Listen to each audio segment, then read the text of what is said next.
1년 동안 혼수 상태라고 믿었던 남편이 사실 깨어 있었고 바로 당신 눈앞에서 당신을 속이고 있었다는 걸 알게 된다면 당신은 어떻게 하겠습니까? 안녕하세요, 여러분. 부산의 달빛 아래에서 제 심장을 갈기갈기 찢겼다가 다시 살아난 실화를 들려드리러 왔습니다. 오늘 정수진은 눈물과 배신, 그리고 결국 자유를 찾아낸 제 인생의 폭풍 같은 여정을 여러분과 함께 나눌게요. 모든 비밀이 드러나는 이 이야기에 함께 빠져보세요. 2023년 부산의 해운대 해변 근처에 자리 잡은 고층 아파트에서 정수진은 창밖으로 펼쳐진 바다를 바라보며 커피를 마신다. 32세의 그녀는 한때 돈에 무관심했던 평범한 20대 여성이었다. 대학을 졸업하고 작은 회사에서 일하며 월급을 받아 여행을 다니고 하고 싶은 것을 하며 살았다. 저축이나 재테크라는 단어는 그녀의 사전에 없었다. 하지만 이제 그녀는 부산에서 가장 부유한 젊은 여성 중 한 명으로 부동산과 주식 투자를 통해 상당한 자산을 일구었다. 그녀의 삶은 꿈같이 완벽해 보였다.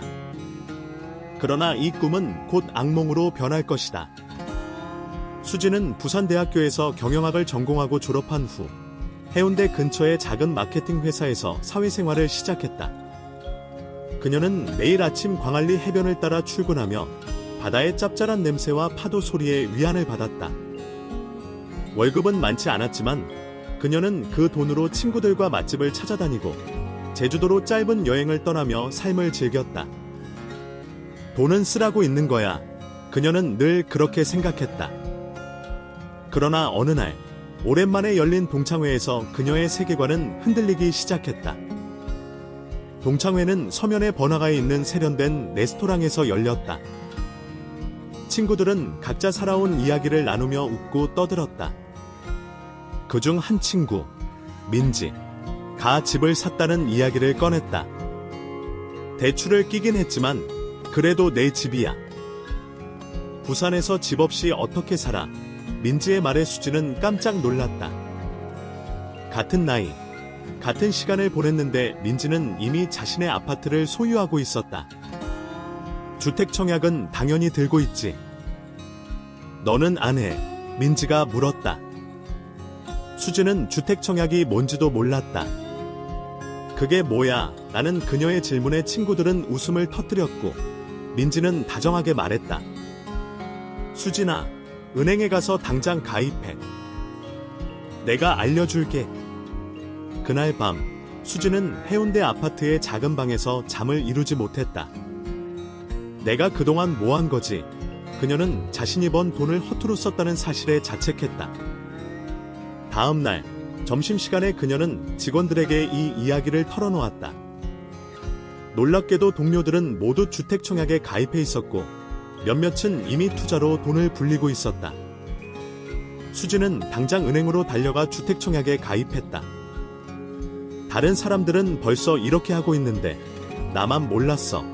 그녀는 한숨을 내쉬며 스스로를 다그쳤다. 그때부터 수진의 삶은 달라졌다. 그녀는 재테크에 눈을 떴다. 인터넷 강의, 투자 관련 서적, 유튜브 채널을 탐닉하며 금융 지식을 쌓았다. 마침 부모님이 돌아가시며 남겨주신 약간의 유산이 그녀의 시작 자본이 되었다.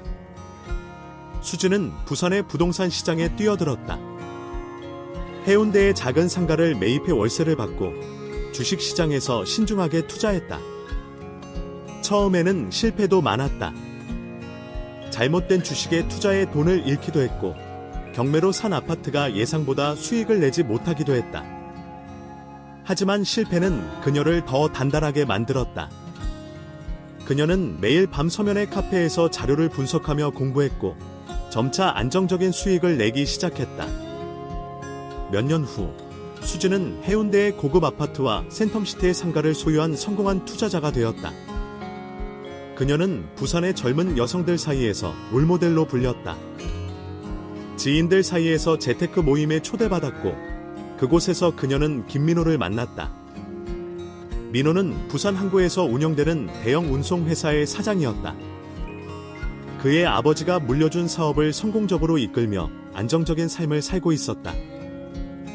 민호는 차분하고 감정의 기복이 적은 사람이었다.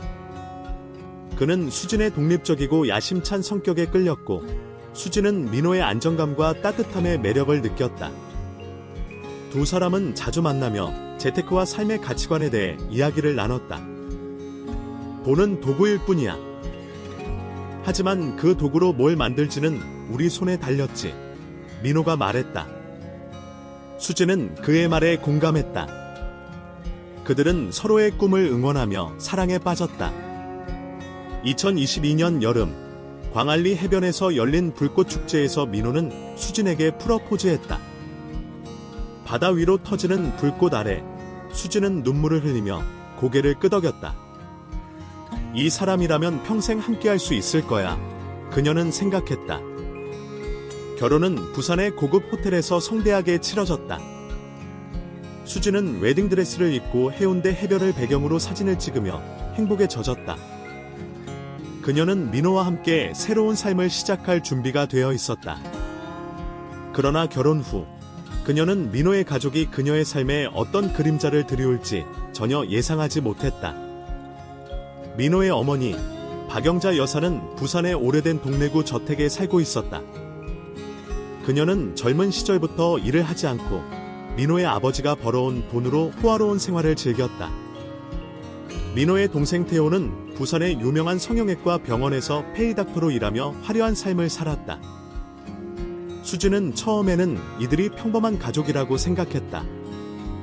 하지만 결혼 후 첫 번째 설날, 동래구 저택에서 가족 모임을 가지며 그녀는 충격적인 사실을 알게 되었다. 명절 식사 후 영자 여사는 민호의 카드로 고급 레스토랑을 예약하고 태호는 새 차를 사기 위해 민호에게 돈을 빌려달라고 했다. 형, 이번에 새 병원 오픈하려고 해. 투자 좀 해줘. 태호가 태연히 말했다. 수진은 놀라움을 감추지 못했다. 왜 항상 민호 카드로 결제하는 거지? 돌려주는 것도 아니잖아. 그녀는 민호에게 물었다. 민호는 담담히 대답했다. 원래 그래왔어. 가족이니까. 수진은 그의 대답에 불안감을 느꼈다. 결혼 전에는 몰라도 이제는 우리 가정이 먼저야. 그녀는 단호히 말했다. 하지만 민호는 가족에 대한 책임감을 내려놓지 않았다. 영자 여사는 매달 생활비를 받아가고 수시로 용돈을 요구했다. 태호는 병원 설립 자금을 민호에게 의존했다. 수진은 점점 자신이 이 가정에서 외부인처럼 느껴졌다. 그녀의 꿈 같던 삶은 서서히 균열이 생기기 시작했다. 부산의 바다처럼 잔잔했던 그녀의 마음은 이제 폭풍이 몰아치는 바다로 변해가고 있었다. 2023년 봄, 부산의 해운대 아파트에서 정수진은 창밖으로 펼쳐진 바다를 바라보며 깊은 한숨을 내쉬었다. 결혼한 지 불과 몇 달, 그녀의 삶은 꿈같던 신혼의 달콤함에서 점점 무거운 현실로 변해가고 있었다. 남편 김민호는 여전히 따뜻하고 다정했지만 그의 가족, 특히 어머니 박영자와 동생 김태호는 수진의 삶에 어두운 그림자를 드리웠다. 민호의 가족은 그의 재정을 쥐어짜는 기생충 같았고 수진은 점점 그들의 요구가 결혼 생활을 갉아먹고 있음을 깨달았다. 수진은 민호와 결혼하며 그의 운송회사가 부산 항구에서 꽤 안정적인 수익을 내고 있다는 것을 알았다. 민호는 아버지가 물려준 사업을 성공적으로 운영하며 해운대와 센텀시티의 고급 부동산을 소유할 정도로 부유했다. 하지만 결혼 후 수진은 민호의 수입이 가족의 호화로운 생활을 뒷받침하는데 대부분 쓰이고 있음을 알게 되었다. 박영자는 동래구의 저택에서 살며 민호의 카드로 해외여행, 명품 쇼핑, 심지어 친구들과의 값비싼 식사를 즐겼다. 태호는 성형외과 페이닥터로 일하며 높은 수입을 올렸지만 자신의 돈은 쓰지 않고 민호에게 의존해 새 차나 고급 장비를 구입했다. 왜 어머니가 항상 당신 카드를 쓰는 거야? 돌려주는 것도 아니잖아. 어느 날 저녁, 해운대 아파트의 식탁에서 수진이 물었다. 민호는 어깨를 으쓱하며 대답했다. 원래 그렇게 해왔어. 어머니가 생활비로 쓰시는 거야. 수진은 그의 태연한 태도에 화가 치밀었다. 생활비. 어머니가 매달 용돈도 받고 해외여행까지 다니시잖아. 이건 너무하잖아. 민호는 미소를 지으며 말했다. 가족끼리 뭘 그렇게 따져. 우리 여유 있으니까 괜찮아. 그의 말에 수지는 가슴이 답답해졌다. 민호의 여유는 그녀가 힘들게 일군 자산과는 별개였지만 그녀는 점점 이 결혼이 자신의 통제 밖으로 흘러가고 있음을 느꼈다. 갈등은 점점 커졌다. 어느 날 박영자가 민호의 카드로 10수만 원짜리 명품 핸드백을 샀다는 명세서를 발견한 수지는 참을 수 없었다. 이게 뭐야? 가족 카드가 따로 있었어. 그녀는 민호에게 따졌다. 민호는 당황하며 말했다. 어머니가 하나 갖고 계셔. 예전부터 그래왔어. 수지는 분노를 억누르며 말했다. 생활비도 드리고 용돈도 주는데 왜 카드까지 써? 이제라도 바꿔야 해. 생활비를 받든지 카드를 쓰든지 하나만 하자. 민호는 머뭇거리며 약속했다. 내가 어머니께 말씀드릴게. 수지는 그의 말을 믿었지만 그 믿음은 오래가지 않았다. 몇 달 뒤 박영자는 친구들과 일본으로 여행을 간다고 하며 민호에게 경비를 요구했다. 카드가 해외에서도 되지. 그녀가 태연히 묻는 말에 수지는 귀를 의심했다. 민호야, 어머니께 카드 끊었다고 하지 않았어. 그녀가 따지자 민호는 시선을 피하며 말했다. 그게 어머니가 필요하다고 하셔서. 수지는 배신감에 휩싸였다. 당신이 나한테 거짓말을 했어. 그녀의 목소리는 떨렸다. 박영자는 수진의 항의에 오히려 화를 내며 말했다. 네가 뭔데 우리 집 일을 이래라 저래라야. 민호 돈은 내 아들 돈이야. 내가 결혼했다고 이걸 바꾸려 들어. 수진은 할 말을 잃었다. 그녀가 조심스럽게 제안한 변화는 박영자에게 모욕으로 받아들여졌다. 상황은 더 악화되었다. 태호가 성형외과 클리닉을 열기 위해 민호에게 거액의 투자를 요구했다. 형, 센텀시티에 좋은 자리가 나왔어. 이거 놓치면 후회할 거야. 태호가 말했다. 수지는 단호히 반대했다. 민호야, 그건 터무니없어. 태호가 알아서 해야지. 우리 돈으로 왜 병원을 차려줘. 하지만 민호는 망설였다. 동생이 힘들 때 도와주는 게 당연하지 않아. 수지는 그의 말에 절망했다. 결혼했으면 이제 우리 가정이 우선이야. 당신은 언제까지 가족 뒤치다꺼리만 할 거야. 갈등은 2023년 여름 태호의 결혼 소식으로 정점에 달했다. 태호는 같은 병원에서 일하는 간호사와 결혼을 발표했고 임신 소식까지 전했다. 박영자는 신부가 마음에 들지 않았지만 반대할 수 없었다. 문제는 결혼 자금이었다. 태호는 준비된 자금이 없었고 당연하다는 듯 민호에게 손을 벌렸다. 수진이 이를 알았을 때 그녀는 폭발했다. 우리 부부 맞아. 왜 이런 일을 나랑 상의도 안 해? 태호 결혼 자금까지 왜 우리가 내? 민호는 변명했다. 말해봤자 싸울 것 같아서. 수지는 차갑게 말했다. 좋아. 그럼 앞으로 각자 알아서 살자. 나도 더 이상 관여 안 할게. 수지는 민호의 결정에 간섭하지 않기로 했다. 하지만 그 결정은 곧 그녀의 삶을 더 혼란스럽게 만들었다. 민호의 회사는 글로벌 물류 위기로 수익이 줄어들기 시작했다. 거래처들이 대금을 지급하지 않으며 회사는 점점 어려워졌다. 결국 민호는 수진에게 말하지 않고 혼자 문제를 해결하려다 실패했고 해운대 아파트가 경매로 넘어갈 위기에 처했다. 민호는 결국 수진에게 털어놓았다. 미안해. 내가 잘못했어. 회사가 너무 어려워서. 수진은 분노했지만 차마 외면할 수 없었다. 그녀는 자신이 모은 돈으로 급한 불을 껐다. 이제라도 정신 차려. 민호야. 시댁에 들어가는 돈은 내가 관리할 거야. 수지는 박영자의 카드 한도를 절반으로 줄였다. 이에 박영자는 격분했다. 내가 오늘 얼마나 창피했는지 알아? 친구들 앞에서 카드가 안 긁혀서 망신당했어. 수지는 차분히 대답했다. 이제 그 한도 안에서 쓰셔야 해요. 회사 사정이 어려워서 예전처럼 못해요. 박영자는 수진을 노려보며 말했다. 쥐꼬리 같은 돈으로 나더러 살라고. 그럼 카드 돌려줘. 수진은 단호히 말했다. 그 돈도 아쉬우시면 주세요. 저도 아까워요. 박영자는 카드를 던지며 집을 나갔다. 수진은 바닥에 떨어진 카드를 주우며 한숨을 내쉬었다. 답답한 건 내가 아니야. 어머니?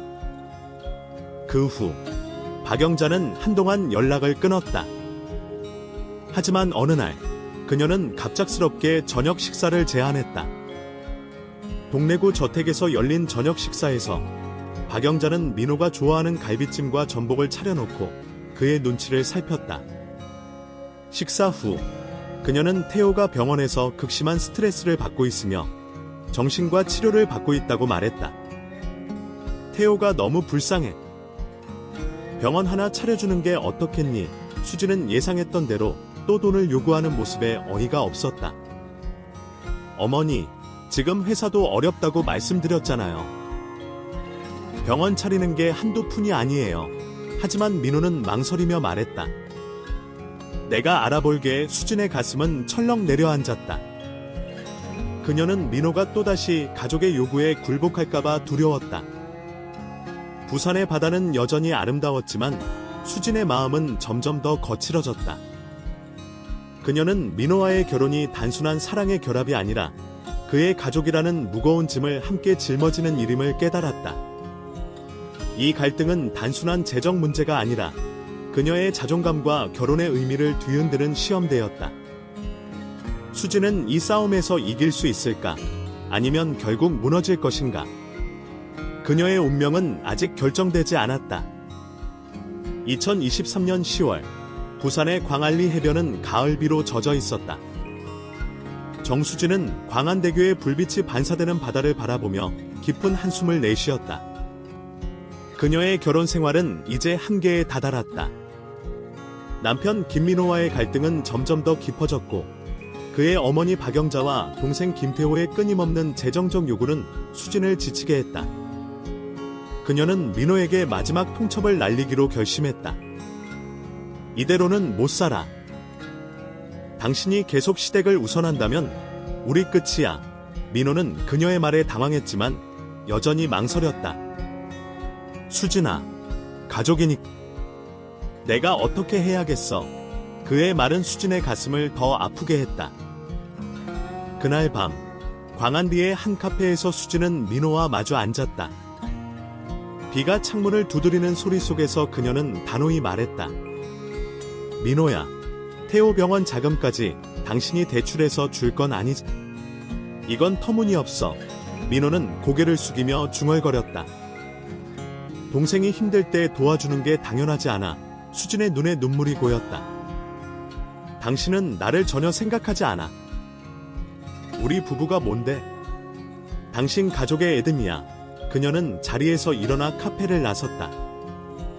민호는 그녀를 붙잡으려 했지만 수진은 비를 뚫고 광안대교 쪽으로 걸어갔다. 수진아, 기다려. 민호가 뒤쫓아왔다. 비에 젖은 거리에서 수진은 횡단보도를 건너며 소리쳤다. 그만해. 나도 지쳤어. 그녀가 길을 건너는 순간 민호는 그녀를 따라 뛰었다. 하지만 신호등이 빨간불로 바뀌는 것을 보지 못했다.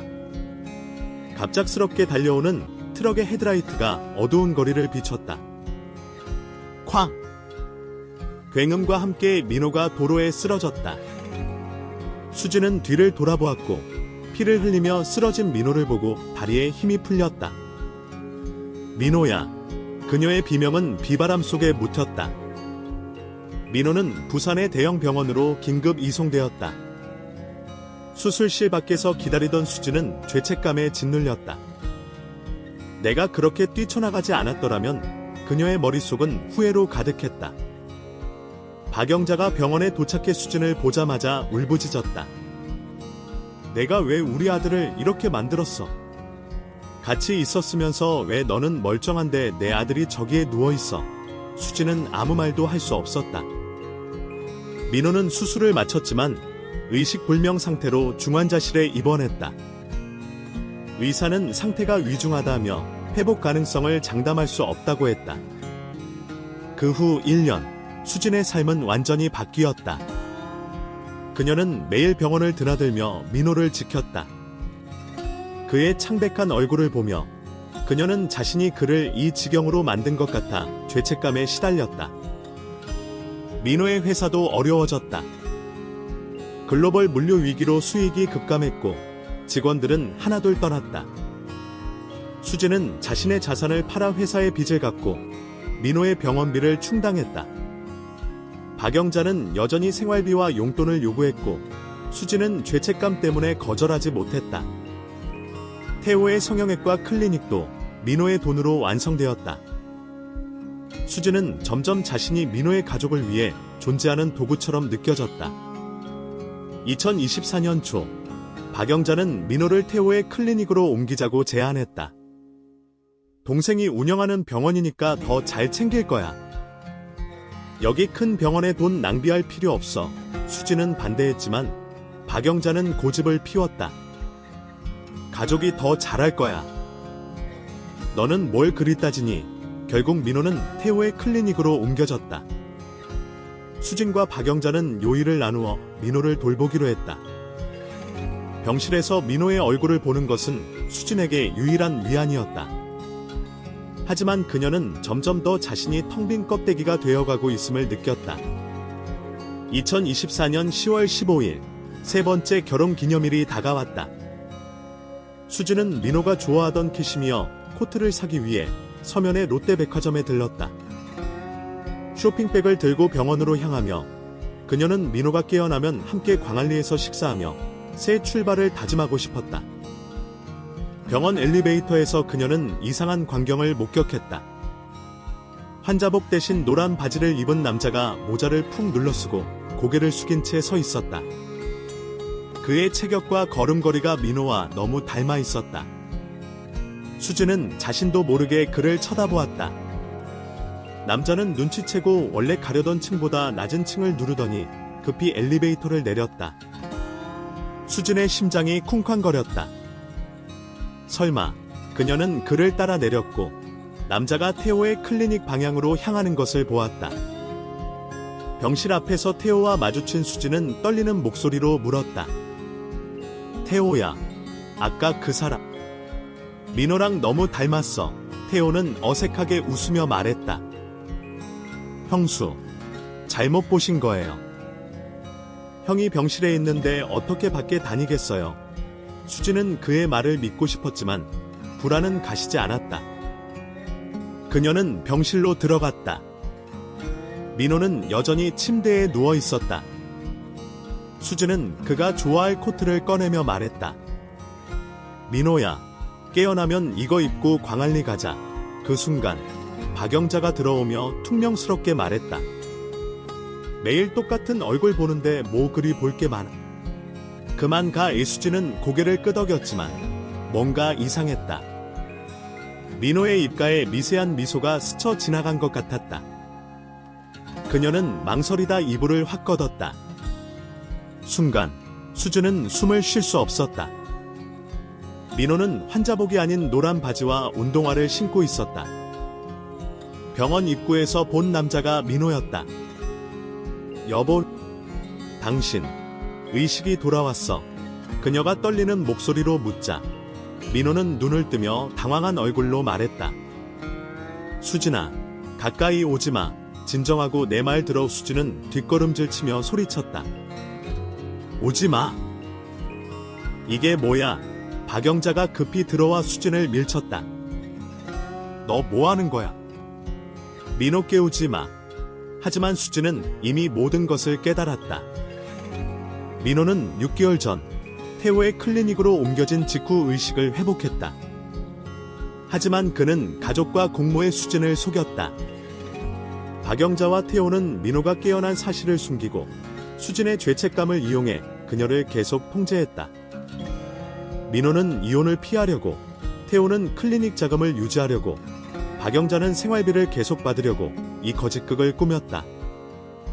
수지는 병원을 뛰쳐나왔다. 광안리 해변의 차가운 바람 속에서 그녀는 주저앉았다. 어떻게 나를 이렇게 속일 수 있어? 그녀의 눈물은 비와 섞여 흘렀다. 수진의 마음은 배신과 분노로 가득 찼다. 그녀가 1년간 짊어진 죄책감, 민호를 위해 희생한 모든 것은 거짓 위에 세워진 모래성이었다. 이 배신은 단순한 거짓이 아니었다. 그것은 그녀의 신뢰, 사랑, 그리고 자존감을 짓밟은 잔인한 연극이었다. 수지는 결심했다. 이 결혼은 끝내야 한다. 부산의 달빛 아래 그녀는 새로운 결단을 준비하고 있었다. 2024년 10월 부산의 가을은 서늘한 바람과 함께 찾아왔다. 정수진은 광안리 해변 근처의 병원 복도를 걸으며 심장이 쿵쾅거렸다. 그녀의 손에는 김민호를 위해 사온 캐시미어 코트가 든 쇼핑백이 들려 있었다. 세 번째 결혼 기념일을 맞아 그녀는 민호가 깨어나기를 바라며 작은 희망을 품고 있었다. 하지만 방금 전 병원 엘리베이터에서 마주친 노란 바지를 입은 남자의 모습이 그녀의 머릿속을 맴돌았다. 그 남자는 민호와 너무 닮아 있었다. 설마 수지는 불안한 예감을 떨칠 수 없었다. 병실 앞에 도착한 수지는 문을 열기 전 박영자와 마주쳤다. 영자는 퉁명스럽게 말했다. 또 왜 왔어? 어제도 봤잖아. 똑같은 얼굴인데 뭘 또 보러 와? 수지는 떨리는 목소리로 대답했다. 그냥 얼굴 잠깐 보고 갈게요. 영자는 눈을 흘기며 말했다. 내가 방금 보고 나왔어. 괜히 왔다 갔다 하지 말고 가. 하지만 수지는 물러서지 않았다. 그녀는 문을 열고 병실로 들어갔다. 민호는 여전히 침대에 누워 있었고 그의 창백한 얼굴은 변함없이 조용했다. 수지는 쇼핑백을 내려놓으며 속삭였다. 민호야, 깨어나면 이거 입고 광안리 가자. 그 순간 그녀는 민호의 입가에서 미세한 떨림을 보았다. 순간적인 착각일까? 하지만 그녀의 직감은 뭔가 잘못됐다고 외쳤다. 수지는 망설이다 민호의 이불을 확 걷었다. 순간 그녀의 숨이 멎었다. 민호는 환자복이 아닌 노란 바지와 운동화를 신고 있었다. 병원 입구에서 본 그 남자는 민호였다. 여보, 당신, 의식이 돌아왔어. 그녀의 목소리는 떨렸다. 민호는 눈을 뜨며 당황한 얼굴로 말했다. 수진아, 가까이 오지 마. 진정의 수지는 뒷걸음질을 치며 소리쳤다. 이게 뭐야? 당신, 언제부터 깨어났어? 박영자가 급히 병실로 뛰어들어왔다. 너 뭐하는 거야? 민호 깨우지 마. 하지만 수지는 이미 모든 것을 깨달았다. 민호는 6개월 전 태호의 성형외과 클리닉으로 옮겨진 직후 의식을 회복했다. 하지만 그는 가족과 공모의 수진을 속였다. 박영자와 태호는 민호가 깨어난 사실을 숨기고 수진의 죄책감을 이용해 그녀를 계속 통제했다. 민호는 이혼을 피하려 했고 태호는 클리닉 자금을 유지하려 했으며 영자는 생활비를 계속 받으려 했다. 이 모든 것이 치밀하게 짜인 연극이었다. 수지는 병원을 뛰쳐나왔다. 광안리 해변의 차가운 바람이 그녀의 얼굴을 스쳤다. 그녀는 해변 벤치에 주저앉아 울음을 터뜨렸다. 어떻게 나를 이렇게 속일 수 있어? 1년간 그녀가 짊어진 죄책감, 민호를 위해 희생한 돈과 시간, 그리고 그녀의 마음을 짓밟은 배신감이 그녀를 짓눌렀다. 그녀는 민호가 사고를 당한 그날 밤을 떠올렸다. 광안대교 위에서 들렸던 트럭의 굉음, 민호가 피를 흘리며 쓰러진 모습, 그리고 병원 복도에서 울부짖던 박영자의 모습. 그 모든 것이 거짓 위에 세워진 연극이었다. 집으로 돌아온 수지는 민호와 마주했다. 그는 병원에서 퇴원해 해운대 아파트로 돌아와 있었다. 민호는 그녀 앞에 무릎을 꿇으며 말했다. 수진아, 미안해. 처음부터 속일 생각은 없었어. 당신이 이혼하겠다고 했... 당신을 잃고 싶지 않았어. 수진은 그의 말을 믿을 수 없었다. 언제부터야? 언제부터 깨어났던 거야? 민호는 고개를 숙이며 말했다. 태호 병원으로 옮기고 나서 반년 정도 이수진의 눈에서 눈물이 흘렀다. 반년. 그동안 나를 속이고 가족들까지 동원해서 날 바보로 만든 거야. 민호는 변명했다. 당신이 이혼 얘기를 꺼내니까 겁이 났어. 당신 마음이 누그러지면 그때 말하려 했어. 수진은 분노로 몸을 떨었다. 그게 말이라고 해. 내가 그동안 얼마나 고통스러웠는지 알아. 당신 때문에 내가 얼마나 죄책감에 시달렸는지. 그녀는 박영자와 태호가 이 모든 것을 알고 있었다는 사실에 더 큰 충격을 받았다. 당신 어머니, 태호까지 다 알고 있었지. 병원 옮긴 것도 이 연극 때문이었어. 민호는 아무 말도 하지 못했다. 수진은 그날 밤 해운대 아파트의 발코니에 서서 바다를 바라보았다. 그녀는 민호와의 결혼이 단순한 사랑이 아니라 그의 가족과 얽힌 복잡한 덫이었음을 깨달았다. 박영자는 수진을 며느리가 아닌 돈줄로 보았고 태호는 민호를 이용해 자신의 꿈을 이루려 했다. 그리고 민호는 자신의 약한 마음을 감추기 위해 거짓을 선택했다. 수진은 자신이 이 결혼에서 얼마나 철저히 외면당했는지 깨달았다. 다음 날 수진은 태호의 클리닉을 찾아갔다. 태호는 그녀를 보자마자 어색하게 웃으며 말했다. 형수, 여기 웬일이세요? 수진은 차갑게 대답했다. 태호야, 너도 다 알고 있었지. 민호가 깨어난 거. 태호는 당황하며 말했다. 형수가 오해한 거예요. 형은 그냥... 하지만 수진은 그의 말을 끊었다. 더 이상 거짓말하지 마. 너희 모두 나를 이용했어. 이 클리닉, 민호 돈으로 만든 거잖아. 이제 내가 다 알아. 태호는 아무 말도 하지 못했다. 수진은 박영자를 찾아갔다. 동래구 저택에서 만난 영자는 여전히 오만한 태도로 말했다. 네가 뭔데 우리 집 일을 이래라 저래라야. 민호가 깨어난 걸 알았다고 뭐 어쩌겠다는 거야. 수진은 단호히 말했다.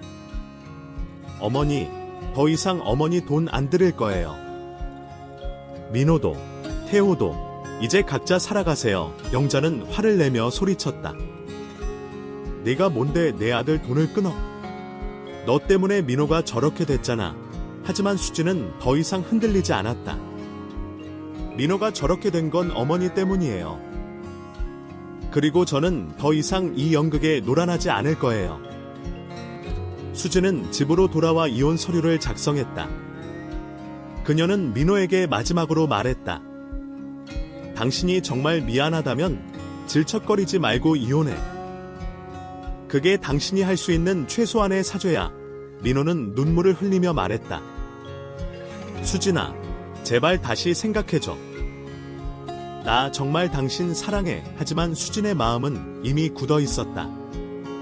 사랑, 당신이 한 건 사랑이 아니야. 그건 날 속이고 이용한 거야. 우린 끝났어. 그날 밤, 수진은 해운대 해변을 걸었다. 달빛이 바다 위에 반사되며 은빛길을 만들었다. 그녀는 자신이 1년간 짊어진 죄책감, 민호를 위해 희생한 모든 것, 그리고 가족의 배신이 만들어낸 상처를 떠올렸다. 하지만 그 상처는 그녀를 더 강하게 만들었다. 수진은 결심했다. 이 결혼, 이 거짓의 굴레에서 벗어나 자신만의 삶을 살아가리라. 부산의 달빛은 그녀의 새로운 시작을 비추고 있었다. 2024년 11월, 부산의 해운대 해변은 차가운 가을바람에 휩싸여 있었다. 정수진은 해안가를 따라 걷다가 멈춰 서서 달빛이 비추는 바다를 바라보았다. 그녀의 손에는 이혼 서류가 든 봉투가 들려 있었다.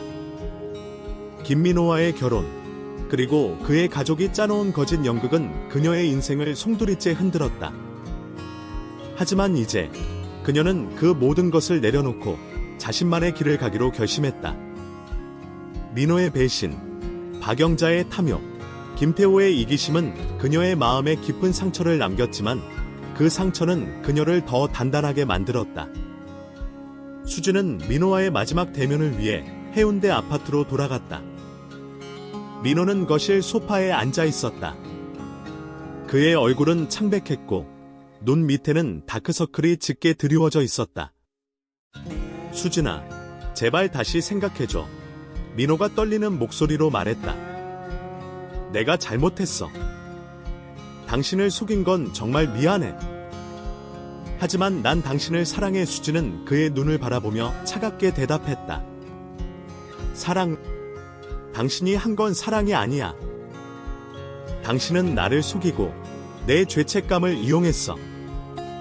그건 사랑이 아니라 통제야. 그녀는 이혼 서류를 테이블에 내려놓았다. 여기 서명해. 더 이상 말하고 싶지 않아. 민호는 서류를 손에 들고 망설였다. 이렇게 끝내면 우리 다시 못 만나는 거야.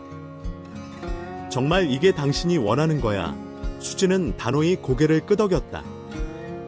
당신이 정말 미안하다면 내 결정 존중해. 그게 당신이 할 수 있는 유일한 속죄야. 민호는 눈물을 흘리며 서류에 서명했다. 수지는 그의 모습을 보자 한때 사랑했던 그와의 추억이 스쳐 지나갔다. 광안리 불꽃축제에서의 프러포즈, 해운대 해변에서의 웃음소리. 하지만 그 모든 것은 이제 거지 위에 세워진 환상이었다. 이혼 절차는 빠르게 진행되었다. 수지는 해운대 아파트를 매각하고 민호와의 재정적 연결을 완전히 끊었다. 박영자는 수진이 돈을 끊자 격분하며 전화로 욕을 퍼부었다. 내가 뭔데 우리 집 돈을 끊어? 민호를 저 지경으로 만든 것도 너잖아. 수지는 차분히 대답했다. 어머니, 민호가 저를 속인 건 어머니도 아셨죠? 이제 더 이상 어머니나 태호를 위해 돈 안 낼 거예요. 영자는 소리를 지르며 전화를 끊었다. 태호도 연락해. 형수. 너무 심한 거 아니에요? 형이 깨어난 걸 알았다고 이렇게까지 할 필요가 있나요? 라고 했지만 수지는 단호히 말했다. 태호야, 너희 병원은 민호 돈으로 세운 거야. 이제 너희가 알아서 살아. 수지는 부산을 떠나 경주로 이사했다. 그녀는 경주 보문호 근처의 작은 마을에 집을 구했다. 고즈넉한 논밭과 불국사의 고요한 풍경은 그녀의 마음을 달래주었다. 그녀는 매일 아침 마을을 산책하며 새로운 시작을 다짐했다. 부산에서의 삶은 화려했지만 그녀는 그 화려함이 얼마나 허망했는지 깨달았다. 민호와의 결혼은 그녀에게 돈과 사랑이 얽힌 복잡한 덫이었지만 그 덫에서 벗어나며 그녀는 진정한 자유를 찾았다. 수지는 경주에서 블로그를 시작했다. 그녀는 자신의 이야기를 솔직히 풀어냈다. 부산의 달빛 아래 나는 사랑과 배신, 죄책감과 해방을 겪었다. 상처는 아프지만 그 상처가 나를 더 강하게 만들었다. 그녀의 블로그는 많은 이들에게 공감을 얻었다. 특히 결혼과 가족 문제로 고통받는 여성들이 그녀의 글에서 위로를 찾았다. 수지는 자신의 이야기가 누군가에게 힘이 되기를 바랐다. 시간은 모든 상처를 치유하지는 않지만 우리가 그 상처를 안고 살아갈 힘을 준다. 그녀는 썼다. 어느 날 수지는 경주 안압지에서 열리는 야간 행사에 참석했다. 연못 위에 비친 달빛은 그녀의 마음을 평온하게 했다. 그녀는 민호와의 마지막 순간을 떠올렸다. 그가 병원에서 깨어났을 때 그녀를 속였던 그 순간. 하지만 이제 그 기억은 더 이상 그녀를 아프게 하지 않았다. 그때는 하늘이 무너지는 것 같았지만 지금은 그냥 웃으며 이야기할 수 있는 일이 됐어.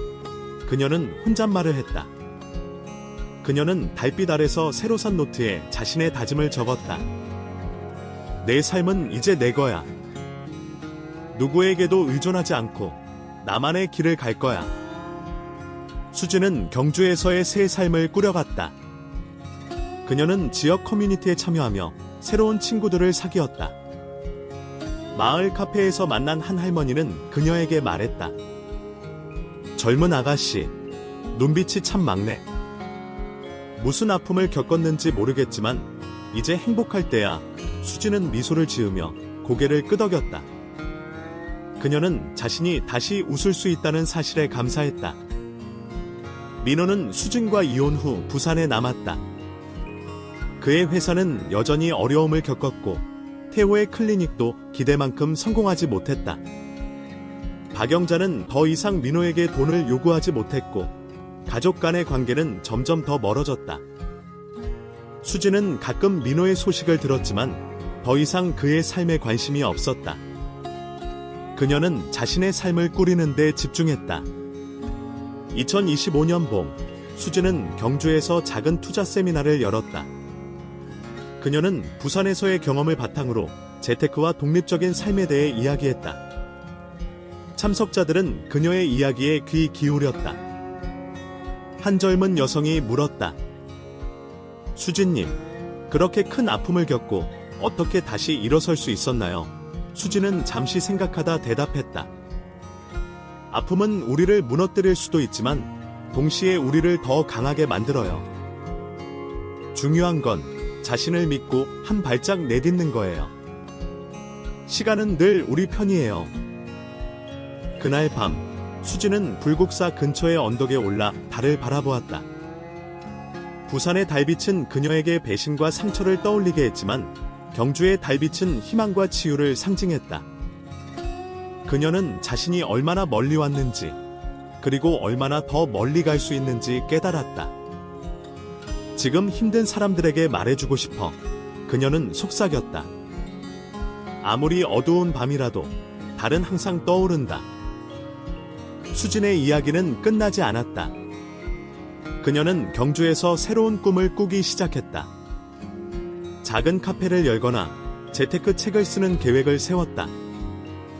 그녀는 더 이상 과거의 상처에 얽매이지 않았다. 민호, 박영자, 태호는 그녀의 삶에서 멀어진 그림자일 뿐이었다. 그녀는 자신의 이야기를 통해 다른 이들에게 희망을 전하고 싶었다. 모든 사람은 상처를 안고 살아가지만 그 상처를 넘어서는 순간 진정한 자유를 찾을 수 있어요. 부산의 달빛은 그녀의 아픔을 증언했지만 경주의 달빛은 그녀의 새로운 시작을 축복했다. 수지는 미소를 지으며 언덕을 내려왔다. 그녀의 발걸음은 가볍고 마음은 자유로웠다. 그녀는 이제 누구도 아닌 오직 정수진 자신으로 살아갈 준비가 되어 있었다. 이 감동적인 이야기를 함께 해주셔서 감사합니다. 여러분의 시청, 댓글, 그리고 공감은 제가 계속해서 이야기를 나누는 큰 힘이 됩니다. 제 이야기가 여러분의 마음에 닿았다면 부드럽게 좋아요 버튼을 눌러주시고 소중한 사람들과 공유해주세요. 그리고 더 많은 의미 있는 여정을 함께하기 위해 구독도 잊지 말아주세요. 새로운 이야기의 달빛 아래에서 다시 만나요.